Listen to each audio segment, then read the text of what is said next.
Vamos a adorar al Señor. Y si usted trajo su Biblia esta mañana, le voy a pedir que nos ubiquemos en Segunda de Reyes, capítulo 4, del versículo 8 en adelante. Y yo sé que probablemente muchos de nosotros hemos escuchado esta historia de la tsunamita. Algunos de nosotros que probablemente somos juiciosos la hemos leído, pero hay gente que es más juiciosa y la ha estudiado.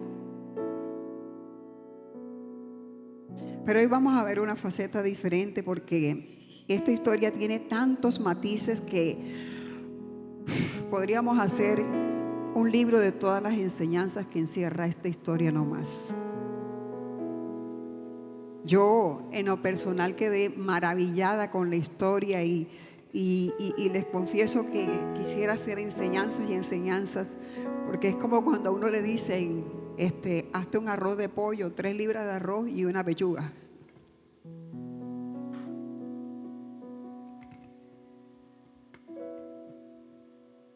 Preciosa la palabra del Señor, amén. Vamos a adorarle al Señor. Incline su rostro y entreguemos este tiempo en adoración.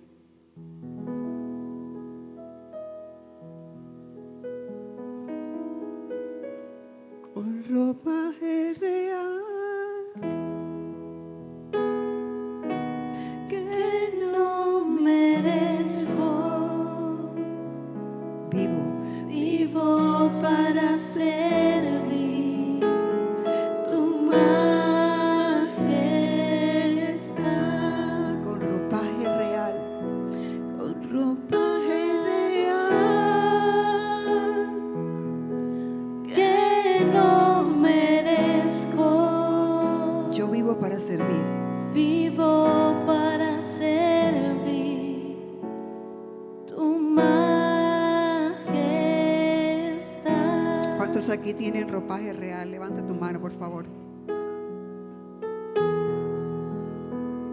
¿Cuántos no lo merecían? ¿Cuántos no lo merecían? Nos están levantando la mano como que yo no merecía ese ropaje real.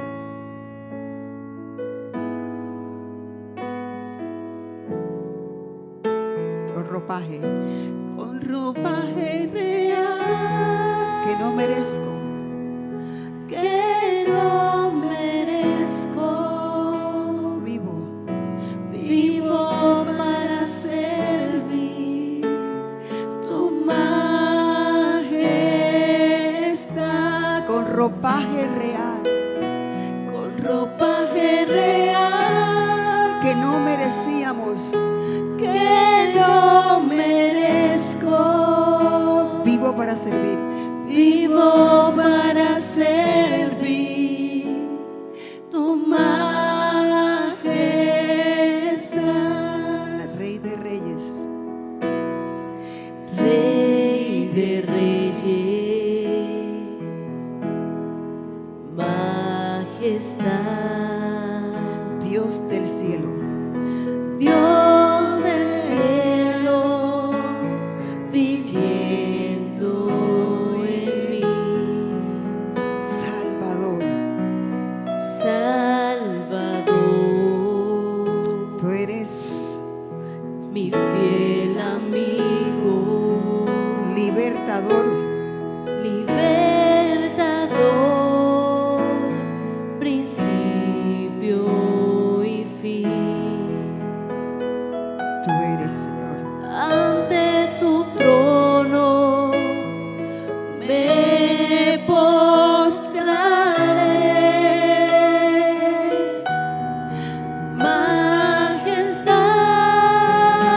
majestad, me postraré. Lo traigo todo Lo traigo todo ante ante ti, con ropaje real, con ropaje real que no merezco, vivo para servir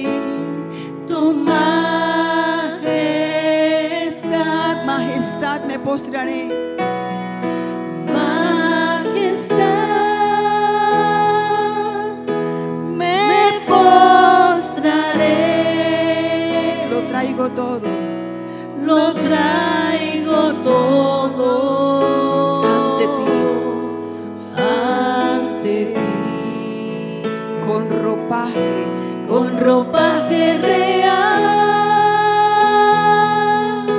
que no merezco,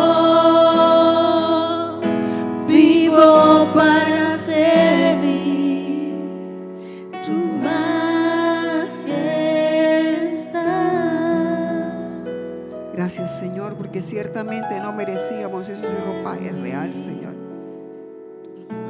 Hoy queremos declarar, Señor, que vivimos para servir tu majestad, Señor. Hoy queremos decirte que mientras haya aliento en nosotros, vivimos para servirte a ti, Señor. Vivimos para agradarte a ti, Señor. Vivimos para honrarte a ti, Dios. Ayúdanos a serte fiel en todas las cosas, Dios, y retener lo que de Cristo hemos recibido por medio de la fe. Amén y amén. Puede darle un fuerte aplauso a la presencia del Señor.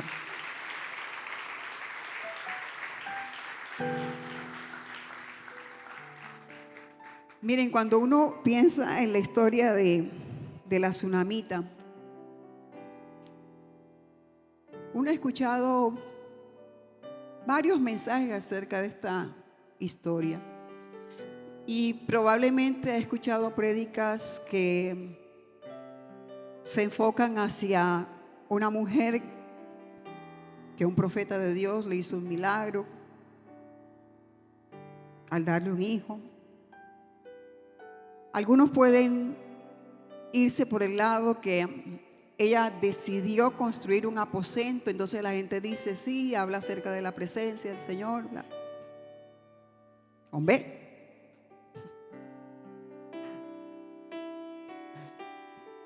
Y algunos pueden hablar acerca de la resurrección del hijo de la tsunamita, pero esta mañana quisiera compartirle un enfoque completamente diferente de esta historia y espero que bendiga su vida.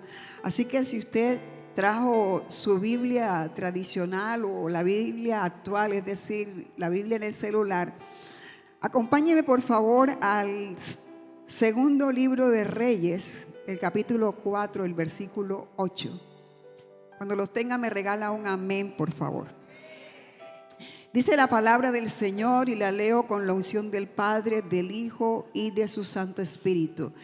Aconteció también que un día pasaba Eliseo por Sunem y había allí una mujer importante que le invitaba insistentemente. ¿Cómo le invitaba? A que comiese y que cuando él pasaba por allí, venía a la casa de ella a comer. Versículo 9. Y ella dijo a su marido, he aquí ahora, yo entiendo que este que siempre pasa por nuestra casa es varón santo de Jehová. ¿Qué dijo? Varón. Cuando yo pensaba en el título para este mensaje, se me vinieron varios nombres a la mente, pero hacia donde yo siento que Dios quiere dirigir esta enseñanza de esta historia de esta mujer, que por cierto la Biblia no registra un nombre específico, solamente dice la tsunamita, no dice María, no dice Sara, no dice ningún nombre particular. Y de hecho tsunamita era el gentilicio, ella era de Sunem y por cuanto era de Sunem su gentilicio era la tsunamita. Es como para nosotros los que somos de Santa Marta, ¿verdad? Nosotros somos samarios o samarias. Entonces a uno le preguntan, ¿tú de dónde eres? Entonces alguien dice, no, soy alguien dice de Santa Marta, alguien dice, soy de la Samaria, voy para la Samaria, que no sé qué, ¿verdad? Yo me pregunta, ¿de dónde eres? Ayer en la Olímpica me dijo, ¿de dónde eres? Yo dije, yo soy de la Samaria, pero déjeme aclararle que es la Samaria, Santa Marta, no es la Samaria de allá o yo. No se vaya para de los vecinos. Amén. Entonces, Y me llama poderosamente la atención porque la Biblia es un libro intencional. ¿Cuántos saben que la Biblia es un libro intencional? Y que Dios también es un Dios intencional. ¿Por qué Dios es un Dios intencional? Porque Dios es un Dios de propósitos. ¿Cuántos saben eso? Yo suelo decir en muchas ocasiones que Dios no da puntadas sin dedal. ¿Cuántos saben eso? Dios no da puntadas sin dedal. Ahora bien, cuando en la palabra Dios deja este nombre así, la tsunamita, es como cuando uno encuentra un sitio en donde dice free wifi y todo el mundo se puede conectar. Es como que si Dios quisiese decir que la tsunamita, a pesar que es una palabra que uno pudiese decir que es femenina, aplica para ambos géneros. Cuando usted dice la tsunamita, también dice el tsunamita.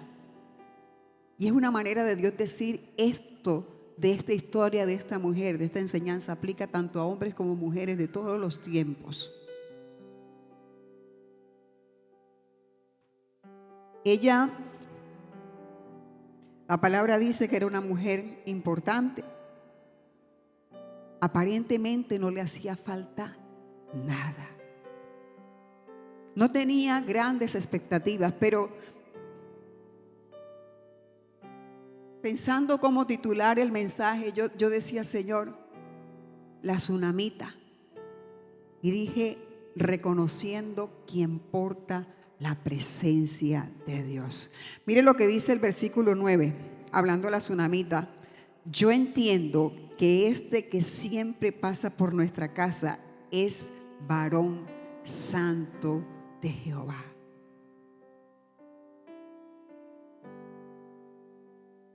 No le hacía falta nada, pero reconoció la presencia de Dios en Eliseo.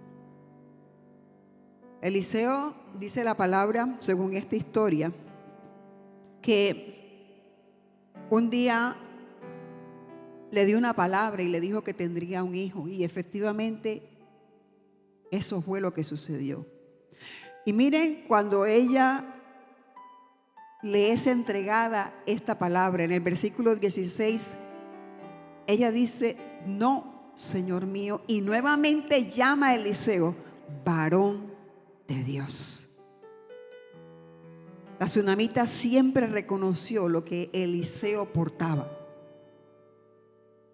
Ahora, esta historia se vuelve más interesante como cuando uno va bogando mar adentro y uno empieza a escudriñar las enseñanzas que hay en ella. La palabra de Dios dice que escudriñemos la palabra, porque a nosotros nos parece que en ella hay vida eterna.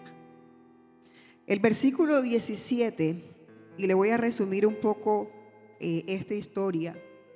Así como dijo Eliseo, ella concibe y tiene un hijo, y el hijo crece. Más o menos algunos estudiosos dicen que cuando el niño tenía 12 años, porque esa era una edad en donde un niño de ese tiempo estaba habilitado ya para meterse en los asuntos o los negocios de la familia.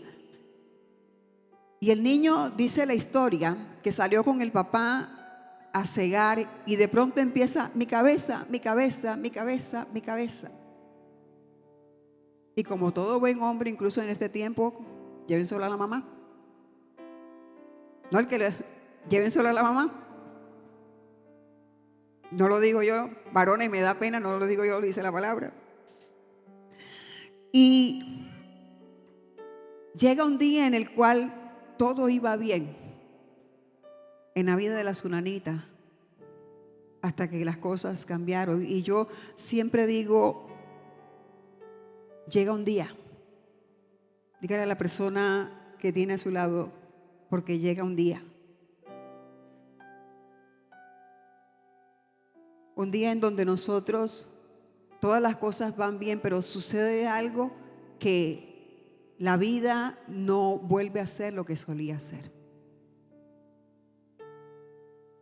Y en el versículo 20 del mismo capítulo de Segunda de Reyes dice, traído a su madre, estuvo sentado en sus rodillas hasta el mediodía. ¿Y qué le pasó al niño, iglesia? Imagínense esa escena.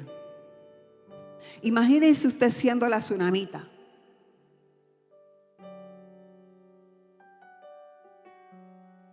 Su único hijo, y verlo morir así. Y nosotros entendemos que una de las experiencias más duras que nosotros como seres humanos podemos llegar a pasar es cuando nosotros perdemos un ser querido. ¿Cuántos saben eso? Déjeme compartirle algo que hace como 3 semanas mi vida venía bien hasta que llegó el día.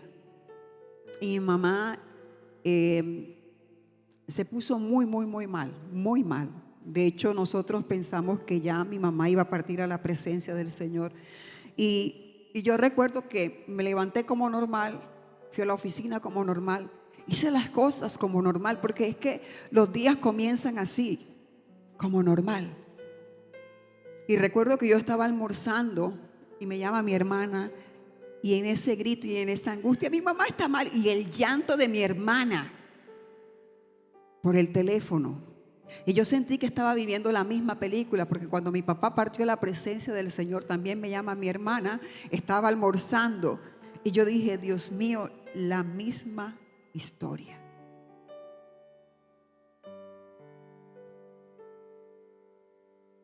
Y yo sentía que ya esas olas de emociones que mi hermana me dijo, mi mamá va mal.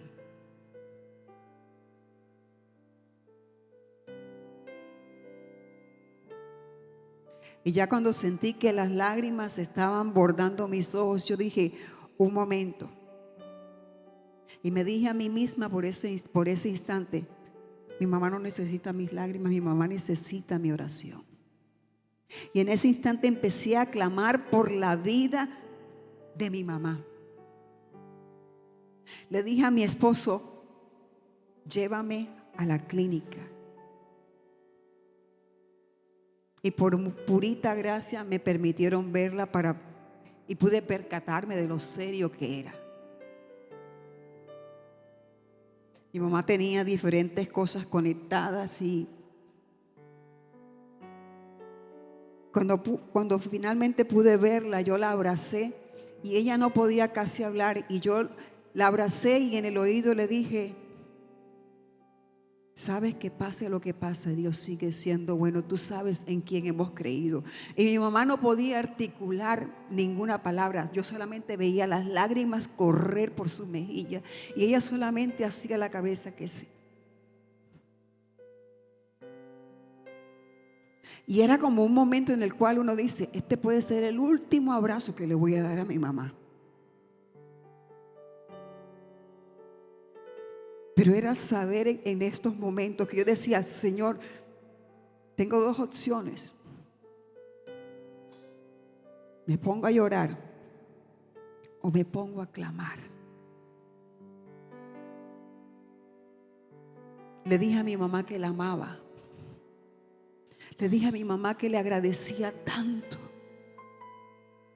Pero salí devastada de allí. Mi mamá. Y cuando salí de la clínica, acá afuera, porque solamente me permitieron verla para un instante, yo dije, Señor, ya está. Pero me acordé que me podía poner a llorar o clamar al Señor. Y en esos instantes, cuando uno siente que no puedo más, empecé a llamar a mis pajes de arma. Le defino lo que son pajes de arma. Son gente que te cubren y te guardan en oración. Y yo empecé a llamar a todas esas amigas que yo sé que oran por mí. Son mujeres que portan la presencia de Dios. Y estuvieron intercediendo por mí y por mi mamá por horas. Y yo recuerdo que una de ellas me mandó un mensaje y me decía, amiga, Dios es soberano. Y no le puedo explicar cómo, pero eso me dio una paz casi que instantánea. Y yo pude en ese momento hacer esa oración con Dios y decirle: Señor, tú eres soberano. Mi mamá tiene 74 años, le dije yo al Señor, de los cuales 40 te los ha dedicado a ti. Mi mamá siempre ministerialmente se ha desenvuelto en el ministerio de la intercesión. Le dije: Señor, ya he peleado tantas batallas. Hoy no voy a pelear contigo, Señor. Hoy te digo que tú eres soberano. Y así sea que tú quieras llevártela a tu presencia o por tu misericordia extender unos años más, tú sigues siendo Dios. Escúcheme bien. Son de esas oraciones que tú sientes que te desgarra el alma, que te tienes que desprender y confiar que Él es soberano. Eso no es fácil, dejar ir a un ser querido y entregárselo a aquel que sabe qué es lo mejor para cada uno de nosotros.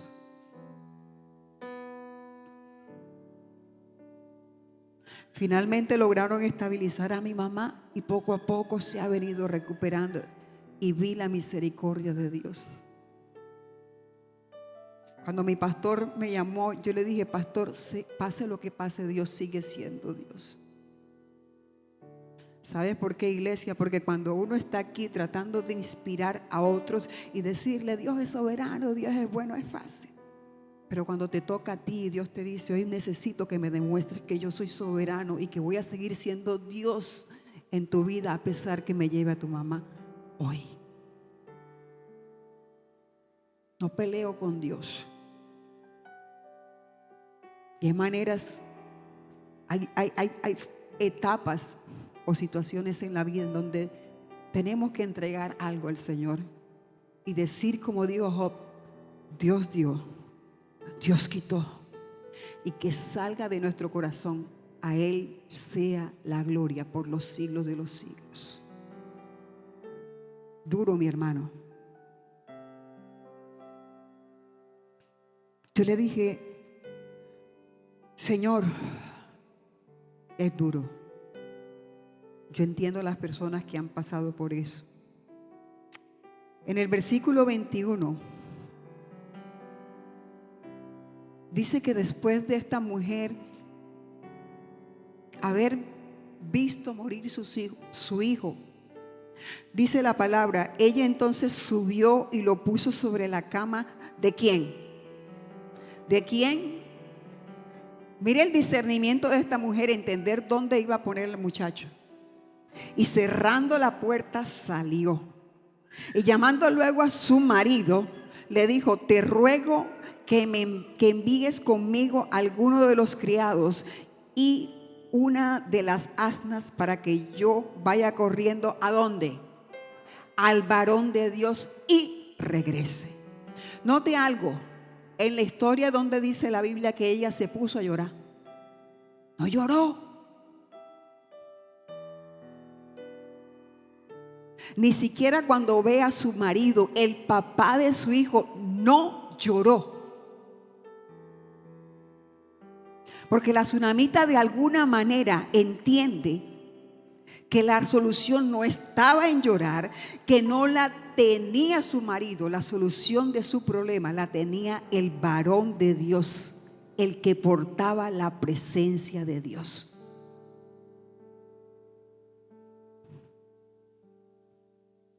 Déjeme decirles algo, iglesia, en esta mañana. Muchos de nosotros buscamos la solución a nuestros problemas en cisternas rotas. ¿Usted me entiende el término? Cisternas rotas. Cuando lo que tenemos que hacer es ir a buscar la presencia del Señor. ¿Cuántos dicen amén a eso? Deja de buscar en cisternas rotas lo que solamente puedes encontrar en la presencia del Dios Altísimo. En el versículo 25 dice: partió pues y vino ¿a quién? Al varón de Dios. ¿Dónde estaba el varón de Dios? Monte Carmelo. Mire, esa es una mezcla poderosa espiritualmente hablando. No solamente era el varón de Dios, sino era el Monte Carmelo, en donde Elías había hecho llover fuego del cielo. Ahí había algo espiritualmente hablando poderoso para lo que ella necesitaba en ese momento. Y dice la palabra: y cuando el varón de Dios la vio de lejos, dijo a su criado Gehazi: he aquí la tsunamita, te ruego que vayas ahora corriendo a recibirla y le digas: ¿te va bien a ti? ¿Le va bien a tu marido y a tu hijo? Y ella dijo: bien. Lloró, bien. En algunas versiones dice paz. Luego que llegó a donde estaba el varón de Dios, en el monte, hace la salvedad la palabra, en el monte, se asió de sus pies. Es decir, ella se tira y es como que si se abraza a los pies de Eliseo, del varón de Dios. Entonces se acerca a Gehazi para quitarla, pero el varón de Dios le dijo: déjala, porque su alma está en amargura. Esta mujer viajó 53 kilómetros. Esa es la distancia que hay de Sunem hasta el Monte Carmelo. Y uno no sabe si Sunem, bueno, una ciudad, una villa, un pueblo, pero esa era la distancia que había de allí. Y viaja 53 kilómetros sin desmoronarse.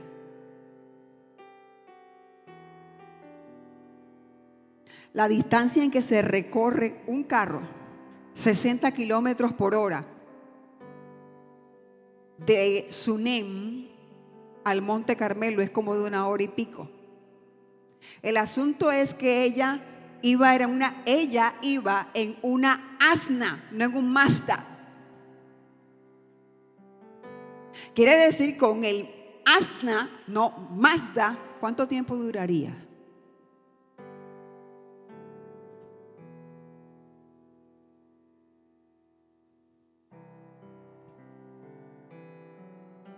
Pero ella iba en todo el camino sabiendo que su respuesta estaba en aquel que cortaba la presencia de Dios. Mire, en Dios nosotros tenemos que aprender a discernir cuándo, dónde y con quién derramar nuestras lágrimas. ¿Cuántos dicen amén a eso? Déjame y te lo digo nuevamente: en Dios tenemos que aprender a discernir cuándo, dónde y con quién derramar nuestras lágrimas. Yo recuerdo una vez que una amiga, con este tema de los 50, la menopausia y la depre que viene amarrada con eso, me llamó y me dice: amiga, tú no te levantas como con ganas de llorar. Y yo dije: no. Y ella me dice: yo sí. Yo le dije: no, yo no lloro, yo facturo.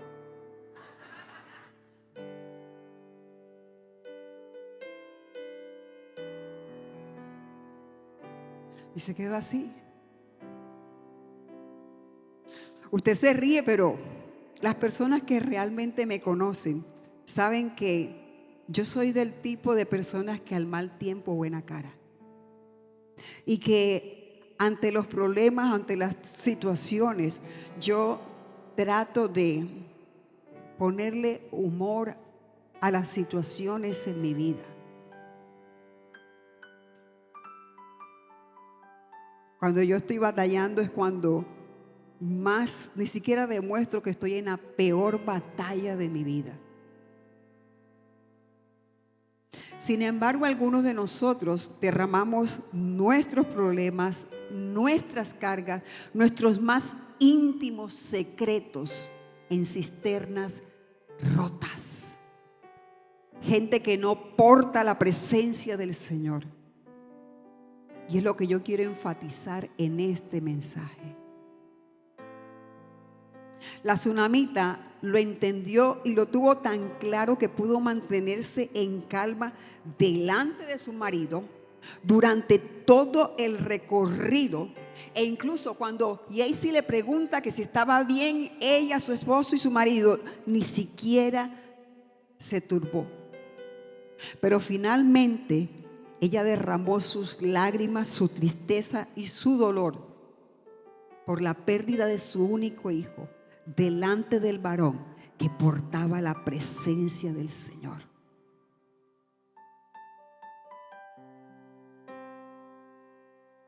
Porque es en la presencia del Señor es donde nosotros encontramos respuesta, consuelo, restauración para nuestras almas. ¿Cuántos saben eso?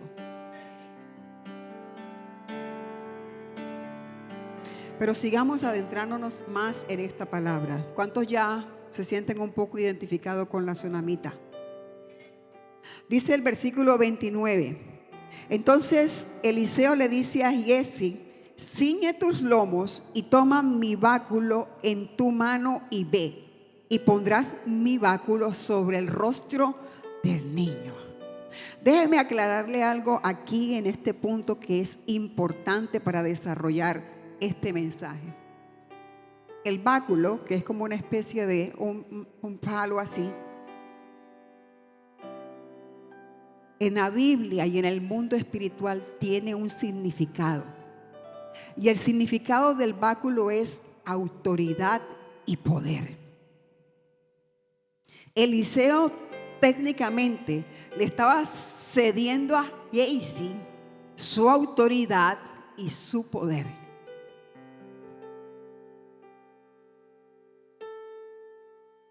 Pero Gehazi no era el varón de Dios. Por lo tanto, no portaba la presencia.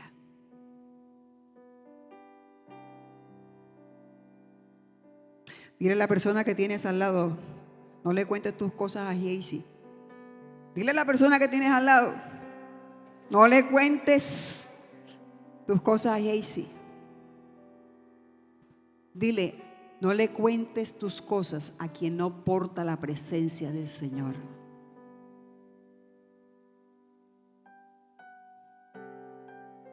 Los Gehazis no te solucionan tus problemas. Solo aquel que porta la presencia puede ser instrumento de Dios para bendecir tu vida. ¿Cuántos pueden decir amén a eso? Fíjese que la tsunamita no fue a buscar el sustituto del varón de Dios. Tampoco ella viajó 53 kilómetros, ir de tan lejos, literal, para buscar el sustituto de la presencia de Dios. Cuando ella se da cuenta que Eliseo no va a ir, sino que comisiona a Gehazi, en el versículo 30 del mismo capítulo, ella dice: vive Jehová y vive mi alma que no te dejaré. Le está diciendo: si no voy contigo de aquí no me muevo.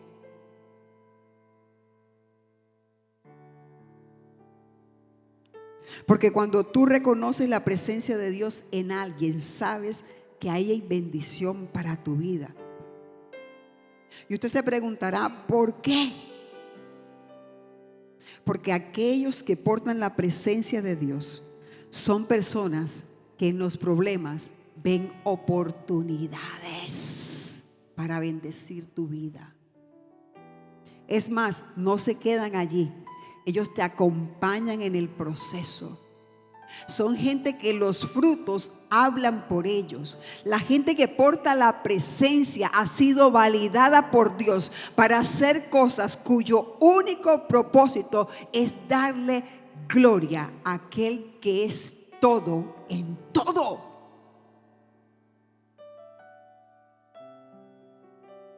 Y ahí sí, tenía autoridad y poder que Eliseo obviamente le había transferido al permitirle llevar su báculo.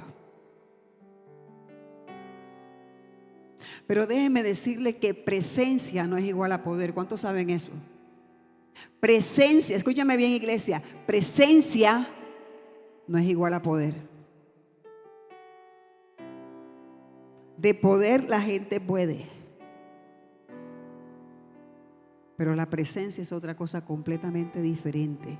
Y por mucha autoridad, por mucho poder que una persona pueda llegar a tener aquí en la tierra, eso no reemplaza la presencia del Dios Altísimo. Y miren cómo fue esto, que Gehazi había ido y había puesto el báculo sobre el rostro del niño, pero la palabra dice que el niño no tenía voz ni sentido. Dígale a la persona que tiene al lado: la mona, aunque se vista de seda, mona se queda.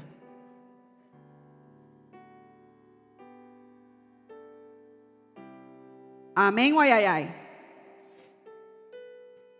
Gehazi no portaba la presencia de Dios por mucho que llevara el báculo.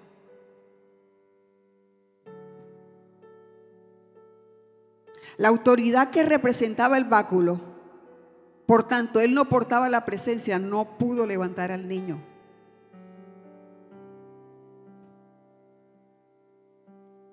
Si usted se da cuenta, ahí hay como un lapso de tiempo, porque Gehazi, en su afán de figurar, de emular lo que tenía, lo que portaba Eliseo, apenas que le entregan el báculo, él va adelante. La tsunamita y Eliseo van después, porque a los Gehazi les gusta figurar, entre otras cosas.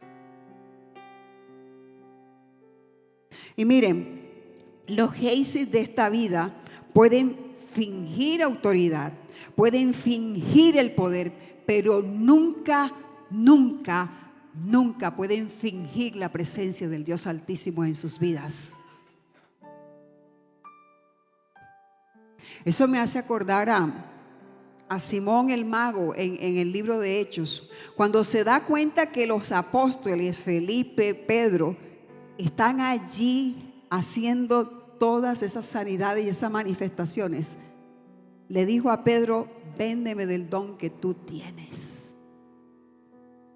Porque los Gehazi piensan que pueden comprar la presencia de Dios.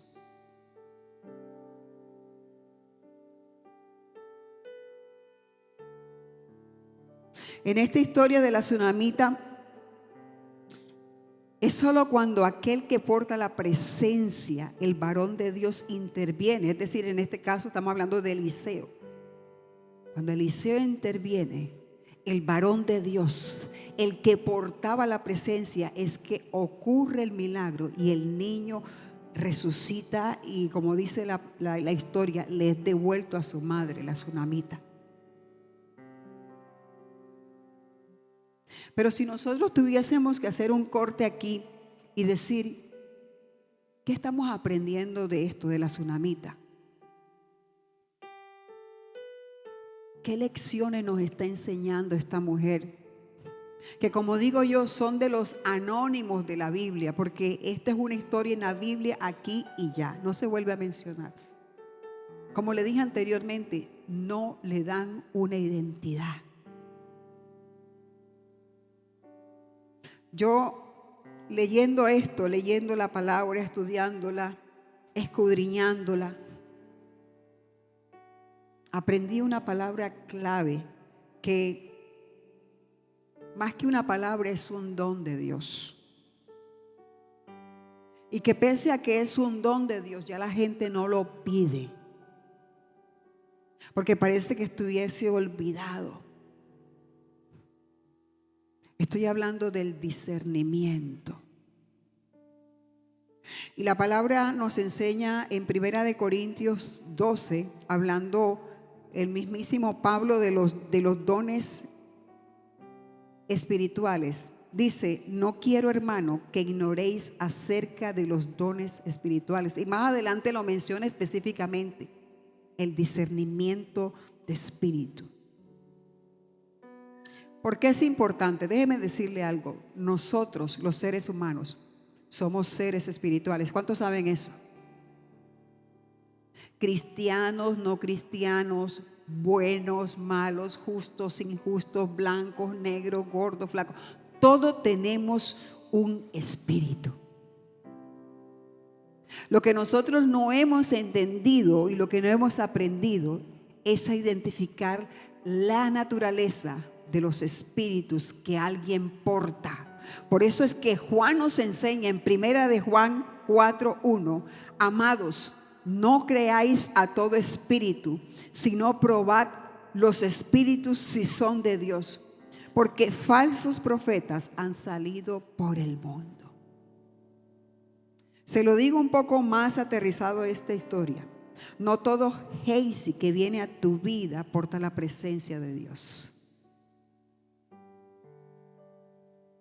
De hecho, si usted lee el capítulo siguiente, es decir, el capítulo 5 de Segunda de Reyes, que habla acerca de la historia de Naamán, la verdadera naturaleza de Gehazi le es revelada. Lo pongo en contexto para los que no conocen la historia.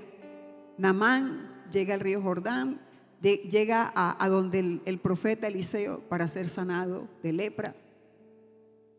Naamán le dice, ve al río Jordán, no quiero ir. Al final lo convence, se lava, se sana. Pero él traía una cantidad de regalos. Y Eliseo le dijo, no. Y se devuelve Naamán con todo lo que llevaba. Y la naturaleza ambiciosa de Gehazi hizo que se le pegara a la caravana de Naamán y se hiciese pasar como que si su amo Eliseo había cambiado de idea y fue a pedir un talento, que será bastante plata, y 2 vestidos nuevos. Y Naamán dijo, lo que tú quieras, llévate, no 1 o 2, toma.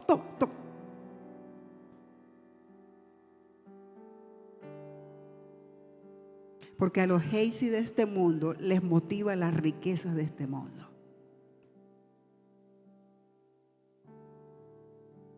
¿Cómo termina la historia? La historia dice que la lepra de Naamán se le pega a Gehazi.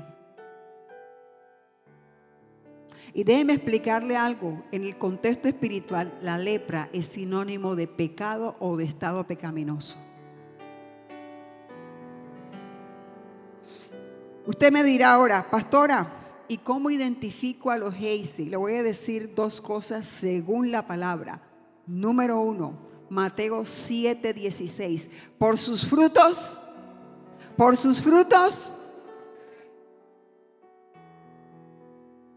Lo segundo que le voy a decir, Tito 1:16.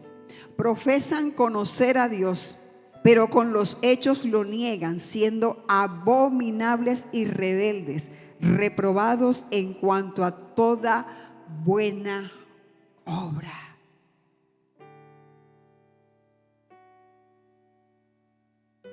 Usted me va a decir, pastor, ¿y entonces cómo hago? Yo te voy a responder, discernimiento de espíritu, iglesia. Discierne. Pero si usted no tiene claro qué es esto de discernimiento de espíritu, déjeme darle una definición. Dice, discernimiento es la capacidad de comprender o saber algo por el poder del espíritu. Es la habilidad de percibir el verdadero carácter de las personas, el origen y el significado de manifestaciones espirituales.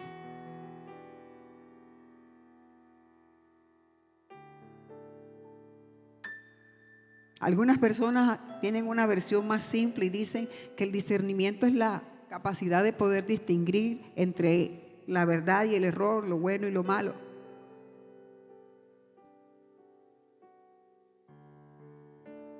Pero déjeme decirle algo, le voy a preguntar algo. ¿Cuántos aquí tuvieron un Gehazi en su vida?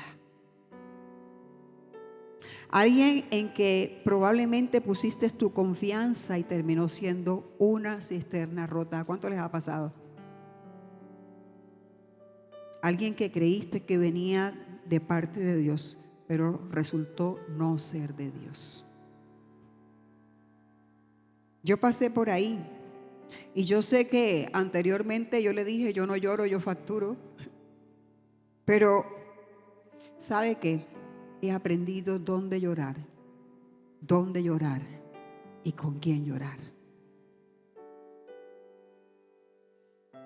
Yo recuerdo que en este nuevo rol que estoy desempeñando, una mamá me acusó de algo injustamente.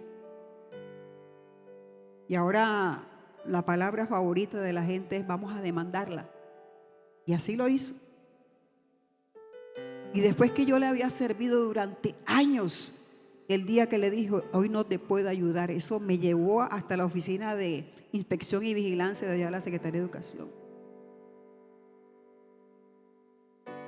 Y yo recuerdo que cada día iba y la gente tenía como los ojos puestos en mí para ver qué era lo que yo iba a hacer. Y todo el mundo me preguntaba: ¿cómo está, pastora? Estoy bien, estoy confiando en el Señor. Pero yo me levantaba todos los días a las 3 de la mañana y yo lloraba delante de la presencia del Señor. Aunque fuese al día siguiente, iba de la mejor manera vestida y nadie se daba cuenta que estaba pasando por una de las etapas más fuertes, cuando te vituperan, cuando después de haberle servido a alguien, habiéndole condonado deudas, habiendo hecho concesiones, el día que tú le dijiste: hoy no te puedo ayudar, ese día me llevó como si yo fuese un criminal, no sé, a denunciarme y a demandarme. Y yo lloré, y recuerdo que en ese momento que yo estaba llorando allí, el Señor me regaló esta adoración de Gilberto Daza que dice: mi gloria, el que levanta mi cabeza, mi escudo, mi fortaleza, mi guardián y mi escondite más seguro. Y yo la hice personal. Y yo dije: Señor, la creí tanto. Yo dije: Señor, tú eres mi roca fuerte. Y empecé a llorar ahí. Casi que me deshidrataba del llanto. Me secaba las lágrimas. A las 4 de la mañana ya se me habían deshinchado los ojos. Un mentirosito y a trabajar. No, sí, porque a esta edad ya es mentirosito. Y mi oración principal es: Señor, dame la sabiduría y el discernimiento que yo necesito para cada una de las áreas de mi vida. Porque miren, yo soy mamá y necesito la sabiduría y el discernimiento para criar a mis hijos. Soy la esposa de alguien. Yo soy ministro de la palabra, soy profesora, administro, soy la amiga de alguien, soy la hermana de alguien. Y créame, para cada una de las áreas en las que usted menos piensa, usted necesita sabiduría y discernimiento para relacionarse de manera exitosa con la gente.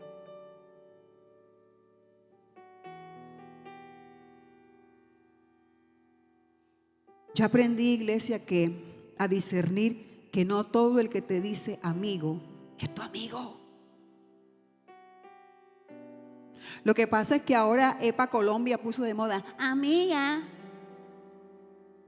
Y ahora todo el mundo es amigo de todo el mundo. Usted va a un almacén a comprar algo y te dice: amiga, ¿en qué te ayudo? Amén, guayayay. Usted se sube a la buseta y el ayudante te dice: amiga. Yo un día me escapé de mi casa y cogí una buseta. Me la escapé a mi esposo. Y es toda una odisea. Y me subí y el ayudante me dijo: ven, amiga, allá hay puesto. ¿Puesto? ¿Cuál? Allá se desocupa uno. Ya le había entregado los 2.300 y dije: y es toda una odisea montarse en una buseta aquí en Santa Marta. La buena champeta, el vendedor de las galletas wafer que no puede pagar, y el exceso de velocidad, claro está. Mi esposo dice: ahí es donde yo me doy cuenta que Dios es real de todos los días aquí en Santa Marta.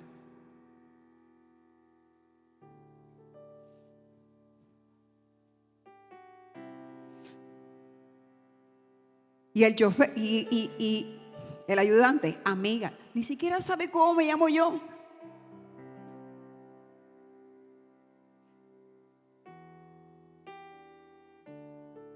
Ahora todo el mundo es amiguis, befa.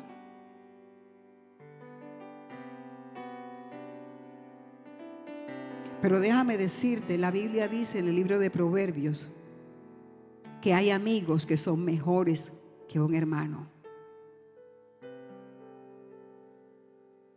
Dice la palabra en Proverbios 27, en el versículo 9 dice: el ungüento y el perfume alegran el corazón, y el cordial consejo del amigo al hombre.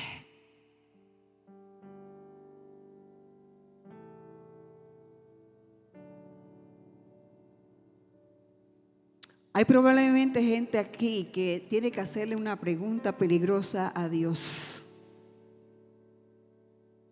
¿Quiénes son tus amigos?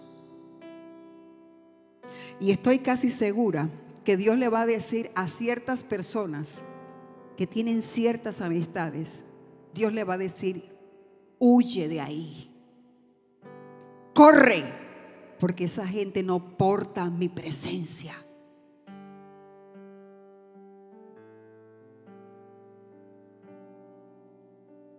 Yo les aconsejo, iglesia, que empecemos a anhelar los dones espirituales, pero de manera particular el discernimiento de espíritu. Sobre todo en estos tiempos en donde los apóstatas y los falsos profetas abundan.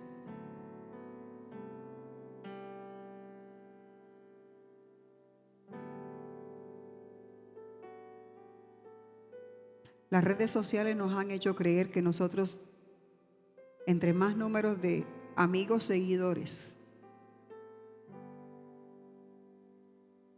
pero la Biblia dice que un amigo es mejor que un hermano. ¿Tienes un amigo? Está bien, pero asegúrate que porte la presencia. ¿Qué es lo que tú necesitas en estos momentos? Yo tengo amigos, tengo amigas que yo llamo a cualquier hora y sé que puedo contar con sus oraciones antes de venir aquí, a estar aquí delante de ustedes. Yo siempre le escribo: guárdame en oración. Son gente que ayunan contigo, son gente que la causa tuya es tu causa, que caminan la milla extra contigo. ¿Sabes por qué? Porque es gente que porta la presencia.